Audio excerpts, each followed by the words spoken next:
Sa medical legal report, isang saksak sa likod ang tinamo ni Carlos, habang 4 na saksak naman ang tinamo ni Cathy. Base sa medical legal report, meron tama ang babae sa tiyan at sa iba't ibang parte ng katawan. Kung di ako magkamali, mga 4 na saksak yung natamo niya. Samantalang yung lalaki naman is may saksak siya sa likod, marami siyang tama sa iba't ibang parte ng katawan din niya. Bukod sa mga tinamong saksak, makikita rin sa katawan ng mga biktima ang mga sugat dulot ng kanilang panlalaban sa mga suspect. Sa ulo, may mga tama po siya. Yung saksak sa tiyan, yung mga tama sa ulo, dahil dun sa paghampas sa kanya ng baril. Bunso sa 6 ng magkakapatid, si Carlos.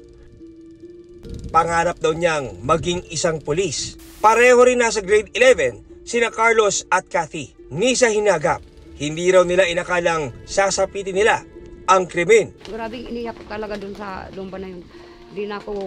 Hindi kami makatulong nung araw na yun. Yung ginawa sa anak ko, hindi ko matanggap talagang wala naman sa kanilang ginawa. Tapos papatayin nila.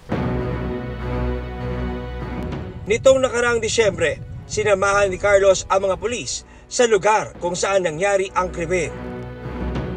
Pero nakasugsug lang doon yung tricycle no? Parang siniksik lang nila. Ikaw, nandoon. Doon ka na ginulpe. Pinaghahampas ng shotgun, hindi po pinagtatandaan. Sa patuloy na investigasyon ng mga pulis, isang mahalagang impormasyon ang isisiwalat ni Cathy.